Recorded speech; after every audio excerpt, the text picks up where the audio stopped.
ಉಡುಪಿಯ ಹೆಬ್ರಿ ತಾಲೂಕಿನ ಪೀತಬೈಲು ಅರಣ್ಯ ಪ್ರದೇಶದಲ್ಲಿ ಎಎನ್ಎಫ್ ಸಿಬ್ಬಂದಿಗಳ ಕೂಂಬಿಂಗ್ ವೇಳೆ ಗುಂಡೇಟಿಗೆ 20 ವರ್ಷಗಳಿಂದ ಕಾಡಿನಲ್ಲಿ ಸೇರ್ಕೊಂಡಿದ್ದಂತಹ ವಿಕ್ರಮ್ ಗೌಡ ಬಲಿಯಾಗಿದ್ದು ಉಡುಪಿಯ ಹೆಬ್ರಿಯ ಬಳಿ ಪೀತಬೈಲು ಫಾರೆಸ್ಟ್ನಲ್ಲಿ ಎನ್ಕೌಂಟರ್ಗೆ ಬಲಿಯಾಗಲಾಗಿತ್ತು. ಪಬ್ಲಿಕ್ ಟಿವಿಯಲ್ಲಿ ಇದೀಗ ಎಕ್ಸ್ಕ್ಲೂಸಿವ್ ಗ್ರೌಂಡ್ ರಿಪೋರ್ಟ್ ಲಭ್ಯವಾಗಿದೆ. ಪಬ್ಲಿಕ್ ಟಿವಿಯಲ್ಲಿ ಘಟನಾ ಸ್ಥಳದ ಇಂಚಿಂಚು ಮಾಹಿತಿಯನ್ನ ಕಲೆ ಹಾಕಲಾಗಿದೆ. ಹೇಗಿತ್ತು ಕೂಂಬಿಂಗ್ ಆಪರೇಷನ್, ಕಾಡು ಸೇರಿದಂತಹ ಈ ವ್ಯಕ್ತಿಯನ್ನ ವಿಕ್ರಮ್ ಗೌಡನನ್ನ ಯಾವ ರೀತಿಯಾಗಿ ಈ ಗುಂಡೇಟಿಗೆ ಬಲಿಯನ್ನ ಕೊಡಲಾಯಿತು, ಇದೆಲ್ಲದರ ವಿವರವೂ ಕೂಡ ಲಭ್ಯವಾಗಿದೆ. ಸೊ ಇಷ್ಟು ವರ್ಷಗಳ ಕಾಲ ಕೇರಳದಲ್ಲಿ ನೆಲೆಸಿದ್ದು, ಆನಂತರ ಕೇರಳದಿಂದ ವಾಪಸ್ ಕರ್ನಾಟಕಕ್ಕೆ ಬಂದು ಇಲ್ಲಿ ಅರಣ್ಯ ಪ್ರದೇಶದಲ್ಲಿ ಸೇರ್ಕೊಂಡಿದ್ರು. ಆನಂತರದಲ್ಲಿ ಒಂದು ರೀತಿಯ ಆತಂಕದ ಛಾಯೆ ಕೂಡ ಇತ್ತು. ಒಂದು ಕಡೆಯಲ್ಲಿ ನಕ್ಸಲರ ಭೀತಿ ಆ ಭಾಗದ ಜನರಿಗೆ, ಮಗದೊಂದು ಕಡೆಯಲ್ಲಿ ಪೊಲೀಸರು. ಇದೆಲ್ಲದರ ನಡುವೆಯಲ್ಲಿ ವಿಕ್ರಮ್ 3 ರಾಜ್ಯಗಳಿಗೆ ಬೇಕಾಗಿದ್ದ. ಸೊ ಈಗ ವಿಕ್ರಮ್ ಗೌಡನನ್ನ ಕೂಂಬಿಂಗ್ ವೇಳೆ ಗುಂಡೇಟಿಗೆ ಬಲಿಯಾಗಿದ್ದಾನೆ.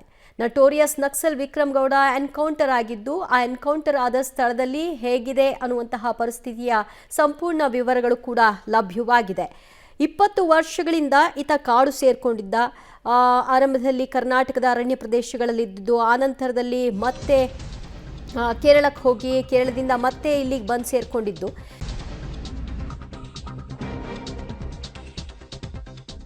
ನಕ್ಸಲ್ ವಿಕ್ರಮ್ ಗೌಡ ಎನ್ಕೌಂಟರ್ ಆಗಿದ್ದು, ಘಟನಾ ಸ್ಥಳದಲ್ಲಿ ಪೊಲೀಸರು ಈಗ ಮಹಜರು ಕಾರ್ಯದಲ್ಲಿ ತೊಡಗಿಕೊಂಡಿದ್ದಾರೆ.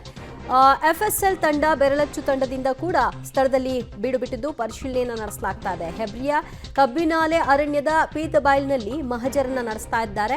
ನಕ್ಸಲ್ ವಿಕ್ರಮ್ ಗೌಡ ಎನ್ಕೌಂಟರ್ನಲ್ಲಿ ಬಲಿಯಾಗಿದ್ದಾನೆ ಅನ್ನುವಂತಹ ವಿಚಾರವನ್ನ ಇದೀಗಷ್ಟೇ ಹೆಬ್ರಿಯ ಆಂತರಿಕ ಭದ್ರತಾ ಡಿಐಜಿ ರೂಪಾ ಅವರು ಭೇಟಿ ಕೊಟ್ಟ ನಂತರದಲ್ಲಿ ಅವರು ಅಧಿಕೃತವಾಗಿ ತಿಳಿಸಿದ್ದಾರೆ. ಅವರ ಕುಟುಂಬಗಳಿಗೂ ಈ ಮಾಹಿತಿಯನ್ನ ತಿಳಿಸಲಾಗಿದೆ. ಈಗ ಆಸ್ಪತ್ರೆಗೆ ತೆಗೆದುಕೊಂಡು ಹೋಗಿ ಅಲ್ಲಿ ಪೋಸ್ಟ್ ಮಾರ್ಟಮ್ ಮಾಡುವಂತಹ ಪ್ರಕ್ರಿಯೆಗಳು ಕೂಡ ಆಗುತ್ತೆ ಅಂತ ಹೇಳಿದ್ದಾರೆ. ಈಗ ಸದ್ಯ ಸ್ಥಳದಲ್ಲಿ ಪರಿಶೀಲನೆಯನ್ನು ನಡೆಸಲಾಗ್ತಾ ಇದೆ.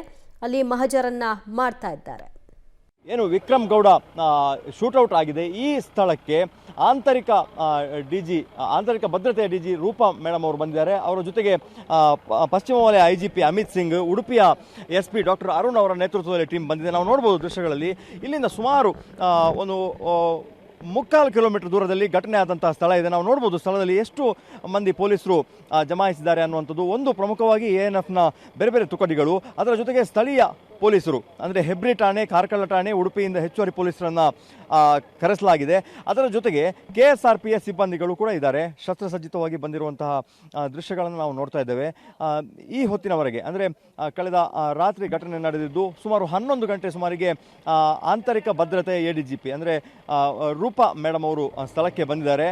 ಅವರು ಬರುವ ತನಕ ಯಾವುದೇ ಮಾಧ್ಯಮಗಳಿಗೆ ಎಂಟ್ರಿ ಇಲ್ಲ ಅನ್ನುವಂಥದ್ದು. ಈಗಲೂ ಕೂಡ ಮಹಜರು ಪ್ರಕ್ರಿಯೆಗೆ ಮೊದಲು ಘಟನಾ ಸ್ಥಳಕ್ಕೆ ಪೊಲೀಸರು ಬರ್ತಾರೆ. ಹಿರಿಯ ಅಧಿಕಾರಿಗಳು ಸ್ಥಳಕ್ಕೆ ಬಂದಿರುವಂಥದ್ದು. ಅದರ ಜೊತೆಗೆ ಮಹಜರು ಪ್ರಕ್ರಿಯೆಯನ್ನು ಕೂಡ ನಡೆಸಬೇಕಾಗ್ತದೆ. ಈ ಜಾಗದಿಂದ ಸುಮಾರು ಒಂದು 3/4 ಕಿಲೋಮೀಟರ್ ದೂರದಲ್ಲಿ ಘಟನೆ ಆಗಿದೆ. ಹಾಗಾಗಿ ಆಂತರಿಕ ಭದ್ರತೆಯ DGP ಅವರು ಬಂದ ನಂತರ ಘಟನೆಯ ಸ್ಥಳದ ಚಿತ್ರಣಗಳು ಹೇಗಿದೆ ಅನ್ನುವಂತಹ ಮಾಹಿತಿಗಳನ್ನು ನಮಗೆ ಗೊತ್ತಾಗ್ತದೆ. ಹಿರಿಯ ಅಧಿಕಾರಿಗಳು ಮಾತ್ರ ಘಟನಾ ಸ್ಥಳಕ್ಕೆ ಹೋಗಿರುವಂಥ ದೃಶ್ಯಗಳು. ಸುಮಾರು 6-7 ಜೀಪುಗಳಲ್ಲಿ ಈಗಾಗಲೇ ಹಿರಿಯ ಅಧಿಕಾರಿಗಳು ಬಂದು ಮಹಜರು ಪ್ರಕ್ರಿಯೆಗೆ ಹೋಗ್ತಾ ಇರುವಂಥ ದೃಶ್ಯಗಳನ್ನು ನಾವು ನೋಡ್ತಾ ಇದ್ದೇವೆ. ಅಂದರೆ ಈ ಘಟನೆ ನಡೆದು ಬೆಂಗಳೂರಿಗೆ ಮಾಹಿತಿ ಹೋದ ನಂತರ ಅಲ್ಲಿಂದ ವಿಮಾನ ಮೂಲಕ ಹಿರಿಯ ಅಧಿಕಾರಿಗಳು ಸ್ಥಳಕ್ಕೆ ಬಂದಿದ್ದಾರೆ. ನಂತರ ಮಹಜರು ಪ್ರಕ್ರಿಯೆ ನಡೀಲಿಕ್ಕಿದೆ. ಹಾಗಾಗಿ ಸುಮಾರು ಇನ್ನೊಂದು 2-3 ಗಂಟೆಗಳ ಕಾಲ ಒಂದು ದೊಡ್ಡ ಮಹಜರು ಪ್ರಕ್ರಿಯೆ ಇದು. ಸುಮಾರು 20 ವರ್ಷಗಳ ಕಾಲ ಈ ರಾಜ್ಯದಲ್ಲಿ ನಕ್ಸಲ್ ಚಟುವಟಿಕೆಯನ್ನು ಮಾಡಿದ ಮತ್ತು ಇತ್ತೀಚಿನ 10-15 ವರ್ಷಗಳಲ್ಲಿ ಇಡೀ ರಾಜ್ಯದ ನಕ್ಸಲೀಯರಿಗೆ ಒಂದು ನಾಯಕನಾಗಿದ್ದಂತಹ ವಿಕ್ರಮ್ ಗೌಡನ ಅಂತ್ಯ ಆಗಿದೆ ಈ ಎನ್ಕೌಂಟರ್ ಪ್ರಕರಣದ ಮೂಲಕ. ಕ್ಯಾಮರಾ ಪರ್ಸನ್ ಚೇತನ್ ಜೊತೆ Deepak Jain, public TV, Udupi. Most wanted Naxal Vikram ಗೌಡನ ಎನ್ಕೌಂಟರ್ ಆಗಿದೆ. ಕಳೆದ 9-10 ದಿನಗಳಿನಿಂದಲೂ ಕೂಡ ಕೂಂಬಿಂಗನ್ನು ನಡೆಸಲಾಗ್ತಾ ಇತ್ತು. ಈ ವೇಳೆ ನಿರಂತರವಾಗಿ ತಲೆಮರೆಸಿಕೊಂಡು ಓಡಾಟವನ್ನು ನಡೆಸ್ತಾ ಇದ್ರು. ಆದರೆ ಇವತ್ತು ಗುಂಡಿನ ಚಕಮಕಿಯಲ್ಲಿ ವಿಕ್ರಮ್ ಗೌಡ ಬಲಿಯಾಗಿರುವಂತಹ ವಿಚಾರ ಈಗ ದೃಢವಾಗಿದೆ. ಸದ್ಯ ಸ್ಪಾಟ್ ಮಹಜರನ್ನ ಮಾಡ್ತಾ ಇದ್ದಾರೆ ಪೊಲೀಸರು. ಸ್ಥಳಕ್ಕೆ ಎಲ್ಲ ಪೊಲೀಸ್ ಸಿಬ್ಬಂದಿಗಳ ಆಗಮನ ಆಗಿದೆ. ನೋಡ್ತಾ ಇದ್ರಿ ಈ ದೃಶ್ಯದಲ್ಲಿ. ಇನ್ನೂ ಕೂಡ ಇತರರೇನಿದ್ದಾರೆ ಅವರು ಎಲ್ಲೆಲ್ಲಿದ್ದಾರೆ, ಎಲ್ಲೆಲ್ಲಿ ಅವತ್ತು ಕುಳಿತಿದ್ದಾರೆ, ಅವರ ಬಗ್ಗೆಯೂ ಕೂಡ ಒಂದು ಕಾರ್ಯಾಚರಣೆಯನ್ನು ಮುಂದುವರಿಸಲಾಗಿದೆ. ಇನ್ನೂ ಕೂಡ ಕೂಂಬಿಂಗ್ ಮುಂದುವರೆದಿರೋದ್ರಿಂದ ಯಾವುದೇ ರೀತಿಯ ಇನ್ಫಾರ್ಮೇಷನ್ಗಳನ್ನ ಕೊಡ್ಲಿಕ್ಕಾಗಲ್ಲ. ನಾವು ಏನು ಮಾತನಾಡಿದ್ರು ಕೂಡ ಉಳಿದಿರುವಂತಹ ನಕ್ಸಲರಿಗೆ ಅದು ಅವಕಾಶಗಳಾಗ್ಬಿಡಬಹುದು, ಅದನ್ನು ಅವ್ರು ಬಳಸ್ಕೊಳ್ಬಹುದು. ಹಾಗಾಗಿ ನಾವು ರಿವೀಲ್ ಮಾಡಲ್ಲ ಅಂತ ಮೇಡಮ್ ರೂಪಾ ಅವರು ಕೂಡ ಮಾಹಿತಿಯನ್ನು ಹಂಚಿಕೊಂಡಿದ್ದಾರೆ. ಸದ್ಯ ಕೂಂಬಿಂಗ್ ವೇಳೆಯಲ್ಲಿ ವಿಕ್ರಮ್ ಗೌಡ ಹತನಾಗಿದ್ದು ಈಗ ಪೋಸ್ಟ್ ಮಾರ್ಟಮ್ಗೆ ಎಲ್ಲ ರೀತಿಯ ತಯಾರಿಗಳನ್ನ ಮಾಡಿಕೊಳ್ಳಲಾಗ್ತಾ ಇದೆ ಮತ್ತು ಸ್ಪಾಟ್ನಲ್ಲಿ ಮಹಜರು ಕಾರ್ಯವನ್ನು FSL ಟೀಮ್ ಆಗಮಿಸಿದ್ದು ಅವರು ಕೂಡ ನಡೆಸ್ತಾ ಇದ್ದಾರೆ. ಹೆಬ್ರಿಯ ಆಂತರಿಕ ಭದ್ರತಾ DIG ರೂಪಾ ಮುದಿಗಿಲ್ ಅವರು ಸ್ಥಳಕ್ಕೆ ಭೇಟಿ ಕೊಟ್ಟಿರುವಂತಹ ಚಿತ್ರಣವನ್ನು ಕೂಡ ನೀವು ಸ್ಕ್ರೀನಲ್ಲಿ ಗಮನಿಸ್ತಾ ಇದ್ರಿ. ವಿಕ್ರಮ್ ಎನ್ಕೌಂಟರ್ನ ANF ಕ್ಯಾಂಪ್ ಮಾಡಿರುವಂತಹದ್ದು. ANF ಕ್ಯಾಂಪ್ಗೆ ಎನ್ಕೌಂಟರ್ ಮಾಡುವಂತಹ ಒಂದು ಸವಾಲು ಕಳೆದ 10 ದಿನಗಳಿಂದಲೂ ಕೂಡ ಇತ್ತು. ಆರಂಭದಲ್ಲಿ ನಾವು ಅವರಿಗೆ ಇಂಪಾರ್ಟೆನ್ಸ್ ಕೊಡೋದು ಶರಣಾಗತಿಯಾಗೋದಕ್ಕೆ. ಅವರು ಶರಣಾಗತಿಯಾಗದೆ ಮೊಂಡುತನವನ್ನು ತೋರಿಸೋ ಮೂಲಕವಾಗಿ ಫೈರಿಂಗನ್ನು ಮಾಡಿದರೆ ಅದಕ್ಕೆ ಪ್ರತಿಯಾಗಿ ನಾವು ಕೂಡ ಫೈರಿಂಗನ್ನು ಮಾಡಬೇಕಾಗತ್ತೆ ಅನ್ನೋದರ ಮಾಹಿತಿಯನ್ನು ಹಂಚಿಕೊಂಡಿದ್ದಾರೆ. ವಿಕ್ರಮ್ ಗೌಡ ಅಲಿಯಾಸ್ ಶ್ರೀಕಾಂತ್ ಕರ್ನಾಟಕದ ಮೋಸ್ಟ್ ವಾಂಟೆಡ್ ನಕ್ಸಲ್ ಬಲಿಯಾಗಿದ್ದಾನೆ. ANF ನಕ್ಸಲ್ ಚಕಮಕಿ ನಡುವೆ ಗುಂಡಿನ ಏಟು ತಗಲಿದ್ದು ಹತನಾಗಿರುವಂತಹ ವಿಚಾರವನ್ನು ಇದೀಗಷ್ಟೇ DIG ಭೇಟಿ ಕೊಟ್ಟ ನಂತರದಲ್ಲಿ ಅಫಿಷಿಯಲ್ ಆಗಿ ಅನೌನ್ಸ್ ಮಾಡಿದ್ದಾರೆ. ಇನ್ನು ಪ್ರಕರಣದ ಕೂಲಂಕುಷ ತನಿಖೆಯನ್ನು ಮುಂದುವರಿಸಲಾಗಿದೆ. ಸುಮಾರು 61 ಕೇಸ್ಗಳು ಈ ವಿಕ್ರಮ್ ಗೌಡನ ಮೇಲಿತ್ತು. ಹಲವಾರು ಕೇಸ್ಗಳಲ್ಲಿ ಈತ ಭಾಗಿಯಾಗಿದ್ದ.